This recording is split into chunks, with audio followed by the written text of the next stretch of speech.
Jemaat yang dikasihi Tuhan, sekarang kita berkumpul di tempat ini untuk memuji dan memuliakan Tuhan. Saat ini kita memasuki minggu ke-6 setelah Trinitatis. Marilah kita bersatu di dalam persekutuan yang kudus ini bersama dengan Allah di tengah-tengah jemaatnya. Kita satukan hati dan pikiran kita memuji dan memuliakannya. Kita bernyanyi dari buku nyanyian HKBP nomor 5 ayat 1, Saita Puji Majahoba.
Di dalam nama Allah Bapa dan nama anaknya Tuhan Yesus Kristus dan nama Roh Kudus yang menciptakan langit dan bumi. Amin. Hai manusia, telah diberitahukan kepadamu apa yang baik dan apa yang dituntut Tuhan daripadamu, selain berlaku adil, mencintai kesetiaan, dan hidup dengan rendah hati di hadapan Allahmu. Haleluya.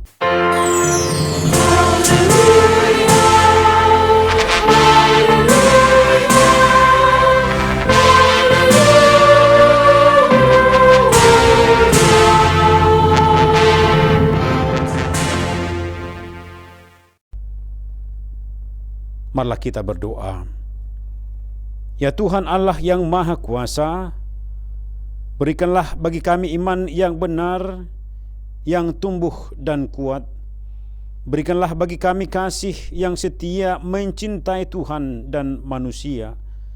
Berikanlah bagi kami pengharapan yang hidup, supaya kami bersuka cita melakukan kehendak-Mu. Dengarkanlah doa kami ini di dalam nama anak-Mu Tuhan Yesus Kristus Tuhan kami. Amin. Malah kita bernyanyi dari buku HKBP nomor 650 ayat 8, Di Pasada Holong Nai.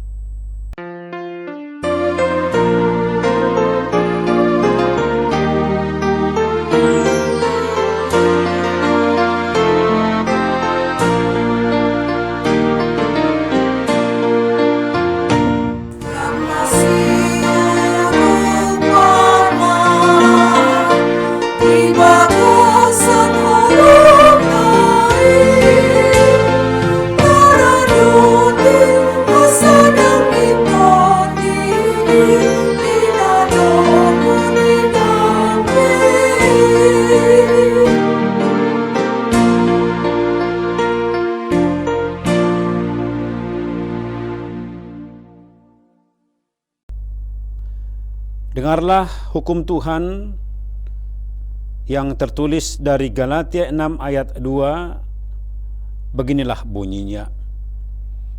Bertolong-tolonglah menanggung bebanmu, demikianlah kamu memenuhi hukum Kristus. Demikianlah hukum Tuhan. Malah kita memohon kekuatan kepada Tuhan untuk melakukan yang sesuai dengan hukum-Nya. Ya Tuhan Allah, buatkanlah kami melakukan yang sesuai dengan hukum-Mu. Amin. Malah kita bernyanyi dari buku HKBP nomor 432 ayat 1, Sian Hurungan Nidosaki.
Marilah kita merendahkan diri untuk mengaku dosa kita. Kita berdoa. Ya Allah Bapa kami yang Maha Kuasa dan Maha Pengasih, kami orang berdosa yang hina ini datang ke hadapan-Mu yang kudus dan mulia, mengaku dan meminta keampunan segala dosa dan kejahatan kami. Kami sering mendukakan Tuhan karena perkataan, pikiran dan perbuatan kami yang tidak benar. Kami tidak mengasihi Engkau dengan segenap hati, dengan segenap kekuatan dan dengan segenap akal budi kami. Dan kami tidak mengasihi sama manusia seperti diri kami sendiri. Maka kami layak kena murka-Mu dan terkutuk selama-lamanya. Tetapi sekarang kami datang memohon keampunan dosa kami. Tolonglah kami agar kami dapat bertobat dan meninggalkan segala kejahatan kami, karena Yesus Kristus anak Allah yang tunggal, dan karena nama-Mu yang kudus itu. Ya Allah, kasihanlah kami orang berdosa ini. Amin. Malah kita mendengar janji Tuhan tentang keampunan dosa. Karena begitu besar kasih Allah akan dunia ini, sehingga Ia telah mengaruniakan anaknya yang tunggal, supaya setiap orang yang percaya kepadanya tidak binasa, melainkan beroleh hidup yang kekal. Kemuliaan bagi Allah di tempat yang maha tinggi. Amin. Marilah kita bernyanyi dari buku Indah KBP nomor 672 ayat 3, Tunggodang Situtu.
Marilah kita membaca firman Tuhan, epistel yang ditetapkan untuk minggu ke-6 setelah Trinitatis ini, yang tertulis di Ulangan pasal 15 ayat 6 sampai ayat 11. Kita membaca secara responsoria. Apabila Tuhan Allahmu memberkati engkau seperti yang dijanjikannya kepadamu, maka engkau akan memberi pinjaman kepada banyak bangsa, tetapi engkau sendiri tidak akan meminta pinjaman. Engkau akan menguasai banyak bangsa, tetapi mereka tidak akan menguasai engkau. Jika sekiranya ada di antaramu seorang miskin, salah seorang saudaramu di dalam salah satu tempatmu, di negeri yang diberikan kepadamu oleh Tuhan Allahmu, maka janganlah engkau menegarkan hatimu ataupun menggenggam tangan terhadap saudaramu yang miskin itu. Tetapi engkau harus membuka tangan lebar-lebar baginya dan memberi pinjaman kepadanya dengan limpahnya, cukup untuk keperluannya seberapa ia perlukan. Hati-hatilah supaya jangan timbul di dalam hatimu pikiran dursila. Demikian, sudah dekat tahun ke-7, tahun penghapusan hutang, dan engkau menjadi kesal terhadap saudaramu yang miskin itu, dan engkau tidak memberikan apa-apa kepadanya. Maka ia berseru kepada Tuhan tentang engkau, dan hal itu menjadi dosa bagimu. Engkau harus memberi kepadanya dengan limpahnya, dan janganlah hatimu berduka cita apabila engkau memberi kepadanya. Sebab oleh karena hal itulah Tuhan Allahmu akan memberkati engkau dalam segala pekerjaanmu dan dalam segala usahamu. Sebab seorang orang miskin tidak hentinya akan ada di dalam negeri itu. Itulah sebabnya aku memberi perintah kepadamu demikian. Haruslah engkau membuka tangan lebar-lebar bagi saudaramu yang tertindas dan yang miskin di negerimu. Demikianlah pembacaan firman Tuhan. Berbahagialah orang yang mendengar firman Allah serta memeliharanya. Amin. Malah kita bernyanyi dari buku Endah KBP nomor 787 ayat 5, Ikon Mona Kita.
Marilah kita bersama-sama mengaku iman percaya kita, sebagaimana teman-teman seiman di seluruh dunia, kita bersama-sama mengucapkannya. Aku percaya kepada Allah, Bapa yang Maha Kuasa, Khalik langit dan bumi. Aku percaya kepada Yesus Kristus, anaknya yang tunggal Tuhan kita, yang dikandung daripada Roh Kudus, lahir dari anak darah Maria, yang menderita sengsara di bawah pemerintahan Pontius Pilatus, disalibkan, mati dan dikuburkan, yang turun ke dalam kerajaan maut, pada hari yang ketiga bangkit pula dari antara orang mati, naik ke surga, duduk di sebelah kanan Allah, Bapa yang Maha Kuasa. Dari sana akan datang kelak untuk menghakimi orang yang hidup dan yang mati. Aku percaya kepada Roh Kudus dan adanya satu gereja yang kudus dan am, persekutuan orang kudus, pengampunan dosa, kebangkitan daging, dan hidup yang kekal. Amin. Sebelum kita mendengarkan firman Tuhan, marilah kita bernyanyi dari buku Ende nomor 666 ayat 1 sambil mengumpulkan persembahan.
Marilah kita berdoa.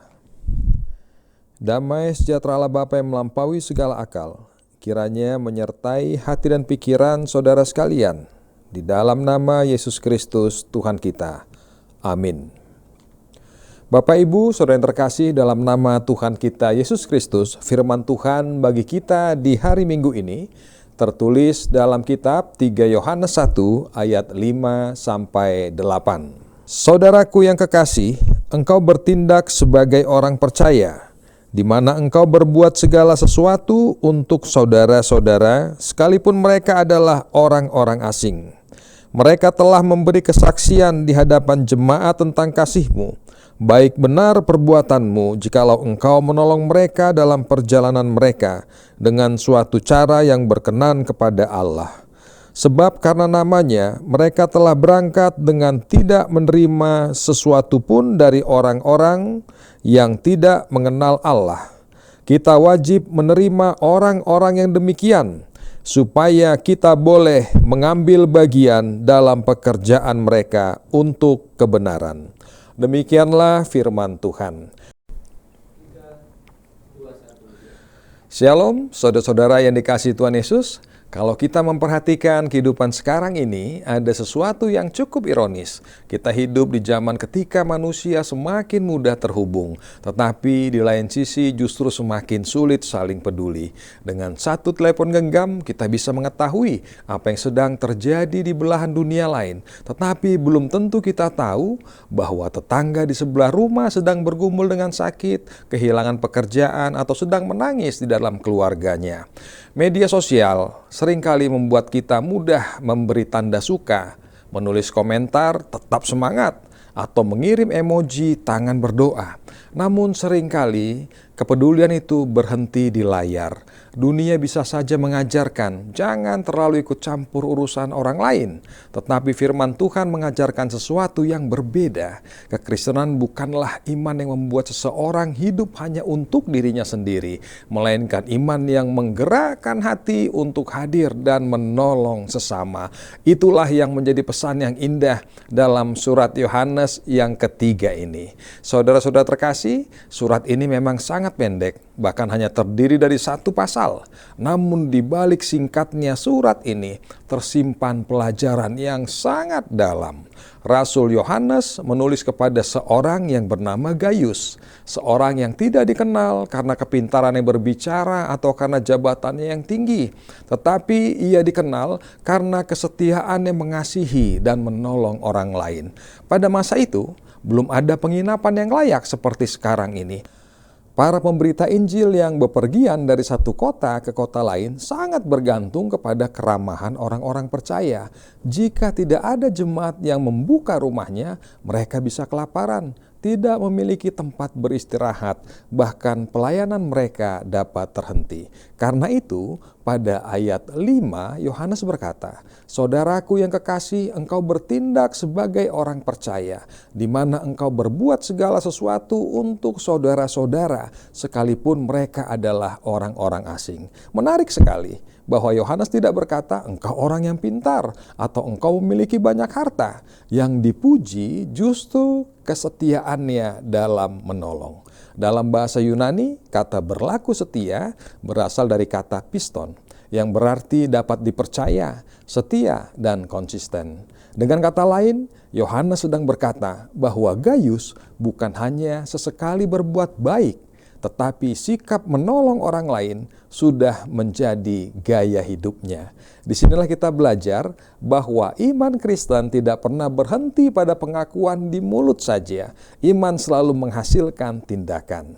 Jemaat yang dikasihi Tuhan, seringkali kita berpikir bahwa melayani Tuhan hanya melalui pelayanan di dalam gereja saja. Padahal Alkitab menunjukkan bahwa menyediakan makanan bagi orang yang lapar, mengunjungi orang yang sakit, mengantar seseorang ke rumah sakit, mendengarkan teman yang sedang putus asa, bahkan menyediakan tempat beristirahat bagi pelayan Tuhan pun merupakan pelayanan yang sangat berharga di mata Allah. Bukankah Yesus sendiri berkata dalam Matius 10 ayat 42, "Dan barang siapa memberi air sejuk secangkir saja pun kepada salah seorang yang kecil ini, karena ia muridku, aku berkata kepadamu, sesungguhnya ia tidak akan kehilangan upahnya daripadanya." Artinya, tidak ada pertolongan yang terlalu kecil jika dilakukan dalam kasih yang tulus. Saudara-saudara terkasih, dapat kita bayangkan bagaimana pelayanan terhadap pasien di rumah sakit. Ketika seorang pasien sembuh, biasanya yang dipuji adalah dokternya. Tetapi sesungguhnya kesembuhannya itu juga melibatkan banyak orang. Ada perawat yang berjaga sepanjang malam, ada petugas laboratorium yang memeriksa sampel darahnya, ada petugas kebersihan yang menjaga ruangan tetap steril, ada supir ambulans yang membawa pasien dengan cepat, bahkan ada petugas keamanan yang menjaga ketertiban. Mungkin nama mereka tidak pernah disebut, tetapi tanpa mereka, pelayanan rumah sakit tidak akan berjalan. Demikian pula pelayanan di dalam kerajaan Allah. Tidak semua orang dipanggil berdiri di mimbar, tetapi semua orang dipanggil untuk menjadi penolong. Selanjutnya, dalam ayat 6, Yohanes kemudian mengangkat kesaksian dari orang-orang yang ditolong Gaius. Dikatakan, mereka telah memberi kesaksian di hadapan jemaat tentang kasih-Mu. Baik benar perbuatanmu, jikalau engkau menolong mereka dalam perjalanan mereka dengan suatu cara yang berkenan kepada Allah. Perhatikanlah baik-baik. Mereka tidak menceritakan betapa kayanya Gaius. Mereka tidak memuji rumahnya yang besar. Mereka tidak mengagumi keberhasilannya. Yang mereka ceritakan adalah kasihnya. Mengapa? Karena kasih sejati selalu meninggalkan jejak yang mulia. Dalam perjanjian baru kita mengenal kata agape, yaitu kasih yang rela memberi tanpa mengharapkan balasan, kasih yang tulus dan mulia. Kasih seperti inilah yang pertama kali Allah tunjukkan kepada dunia. Allah tidak hanya berkata bahwa Ia mengasihi manusia, tetapi Ia juga mengutus anaknya datang ke dunia. Kasih Allah bukan hanya sebuah perasaan, tetapi tindakan nyata yang berpuncak pada penebusan di kayu salib. Itulah sebabnya kasih orang percaya selalu bergerak keluar dan menjadi berkat bagi orang lain, menjadi berkat bagi dunia. Kasih tidak hanya berkata, aku peduli, tetapi kasih berbuat, apa yang bisa kulakukan untuk menolongmu? Saudara-saudara terkasih, saat ini kita diperhadapkan dengan budaya media sosial zaman sekarang yang sering membuat kita terjebak menjadi penonton penderitaan orang lain. Ketika seseorang mengalami musibah, banyak orang segera mengangkat telepon genggam untuk merekam. Tetapi sedikit yang segera mengulurkan tangan untuk membantu. Ketika ada teman mengunggah kesedihannya di media sosial, ratusan orang menulis komentar, tetap semangat. Tetapi belum tentu ada satu orang yang datang mengetuk pintunya dan berkata, saya ada di sini, apa yang bisa saya bantu? Saudara terkasih, kasih Kristen tidak berhenti pada kata-kata, melainkan kasih yang selalu hadir, nyata, dapat dirasakan dan berdampak baik bagi kehidupan. Lebih lanjut, pada ayat 7, Yohanes mengatakan, sebab karena namanya, mereka telah berangkat dengan tidak menerima sesuatu pun dari orang-orang yang tidak mengenal Allah. Maksudnya di sini bahwa para pemberita Injil itu pada saat itu tidak mencari keuntungan. Bahkan mereka tidak meminta bantuan kepada orang-orang yang belum percaya supaya Injil tidak dipandang sebagai sarana untuk mencari uang. Kemudian Yohanes menulis sesuatu yang sangat indah pada ayat 8. Kita wajib menerima orang-orang yang demikian, supaya kita boleh mengambil bagian dalam pekerjaan mereka untuk kebenaran. Saudaraku, di dalam bahasa Yunani, mengambil bagian dalam pekerjaan menggunakan kata synergoi, yang berarti menjadi rekan kerja atau partner dalam pekerjaan Allah. Ini sungguh luar biasa. Kenapa? Karena orang yang membuka pintu rumahnya bagi pemberita Injil ternyata menjadi rekan sekerja Allah. Orang yang menyediakan makanan bagi yang membutuhkan ternyata mereka menjadi rekan sekerja Allah. Orang yang menopang pelayanan dengan doanya ternyata menjadi rekan sekerja Allah. Mungkin ia tidak pernah berkhotbah di depan ribuan orang. Mungkin namanya tidak pernah dikenal banyak orang. Namun di hadapan Tuhan, ia ikut ambil bagian dalam setiap jiwa yang dimenangkan. Saudara-saudara terkasih, Anda mungkin pernah menonton bagaimana sebuah roket yang berhasil diluncurkan ke luar angkasa. Yang muncul di televisi adalah astronotnya. Semua orang mengenal wajahnya. Tetapi keberhasilan itu tidak mungkin terjadi tanpa ribuan orang di belakang layar televisi itu. Para teknisi, insinyur, operator, petugas kebersihan, hingga orang yang memastikan setiap baut terpasang dengan benar. Demikian pula pelayanan di ladang Tuhan. Ada yang berdiri di depan dan terlihat, tetapi jauh lebih banyak orang-orang yang bekerja dalam kesunyian, dan Tuhan melihat semuanya itu. Jemaat yang dikasihi Tuhan, jika hari ini kita masih dapat menikmati pelayanan gereja, mendengarkan firman Tuhan, melihat Injil terus diberitakan, itu semua bukanlah hasil kerja satu orang. Itu adalah buah dari banyak tangan yang saling menolong. Mungkin ada yang berkata, saya bukan pendeta. Oh, tidak apa-apa. Mungkin ada yang berkata, saya tidak pandai berbicara. Oh, itu juga tidak apa-apa. Mungkin kita hanya mampu memasak bagi orang sakit, mengunjungi lansia, membantu biaya sekolah seorang anak yatim, mendoakan hamba Tuhan, atau sekadar mendengarkan seseorang yang sedang kehilangan harapan. Jangan pernah menganggapnya kecil. Di mata Tuhan, setiap tindakan kasih memiliki nilai kekekalan. Pada akhirnya, marilah kita mengingat bahwa teladan terbesar untuk saling menolong adalah dari Tuhan Yesus sendiri. Ia melihat manusia yang tidak mampu menyelamatkan dirinya. Ia tidak hanya diam, namun karena kasih-Nya, pertolongan itu terjadi. Ia datang, ia mencari, ia memikul salib yang seharusnya menjadi milik kita. Ia memberikan hidupnya supaya kita memperoleh hidup yang kekal.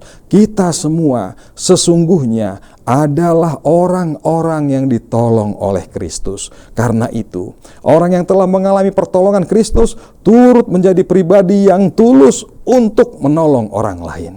Kiranya melalui hidup kita, orang lain bukan hanya mengenal kita sebagai orang yang rajin beribadah saja, tetapi juga sebagai orang yang membawa penghiburan, menjadi jawaban doa, dan menghadirkan kasih Kristus di tengah dunia, menjadi saluran berkat bagi orang lain dalam hidup yang saling menolong. Saudaraku sekalian, selamat hari Minggu, tetaplah hidup saling menolong. Tuhan Yesus memberkati. Amin. Marilah kita berdoa. Terima kasih Tuhan Yesus atas firman-Mu pada saat ini yang mengingatkan kami untuk hidup saling menolong. Ajar kami dalam kasih-Mu, agar senantiasa kami mengingat bahwa hanya karena pertolongan-Mu saja kami beroleh keselamatan. Karena itu, bentuklah kami menjadi pribadi yang meneladani kasih-Mu, sehingga kami pun menjadi saluran berkat bagi orang-orang yang membutuhkan pertolongan. Saat ini kami bawakan juga agar Engkau mencurahkan kasih-Mu bagi mereka yang membutuhkan pertolongan, orang-orang sakit, orang-orang yang menderita, mereka yang dalam pergumulan. Kiranya mereka semua beroleh kekuatan, kesembuhan, dan sukacita, karena kami tahu pertolongan-Mu tidak pernah terlambat. Berkatilah kami semua, hanya di dalam nama Yesus Kristus kami berdoa. Amin. Jemaat yang dikasihi Tuhan, marilah kita siapkan hati kita. Kita akan mengumpulkan persembahan kita menjadi persembahan yang terbaik, dan kita angkat pujian. Kita bernyanyi dari buku NDHKBP nomor 658 ayat 1.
Marilah kita berdoa untuk menyerahkan persembahan kita kepada Tuhan.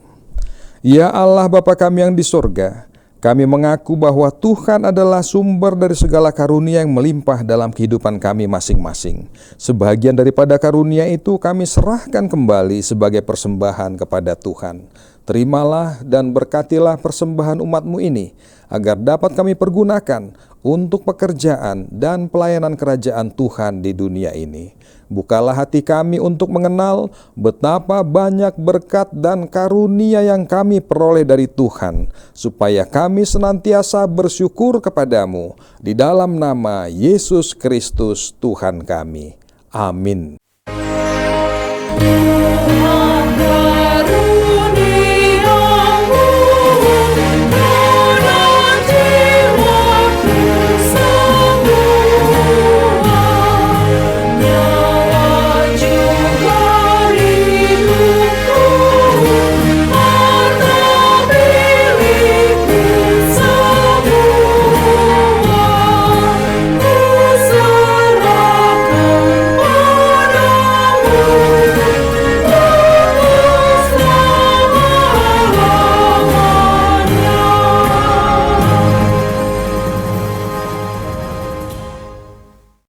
Bapa kami yang di sorga, dikuduskanlah namamu, datanglah kerajaanmu, jadilah kehendak-Mu di bumi seperti di sorga.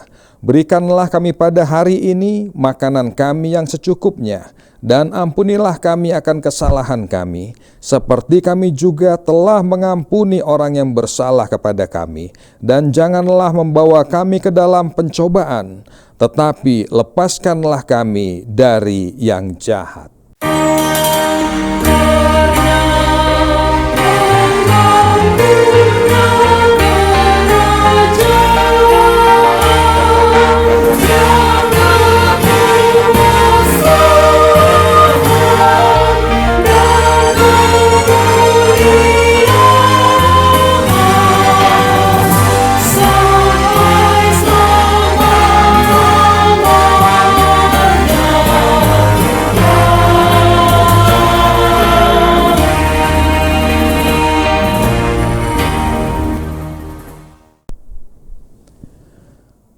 Tuhan memberkati engkau dan melindungi engkau. Tuhan menyinari engkau dengan wajah-Nya dan memberi engkau kasih karunia. Tuhan menghadapkan wajah-Nya kepadamu dan memberi engkau damai sejahtera.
Tuhan.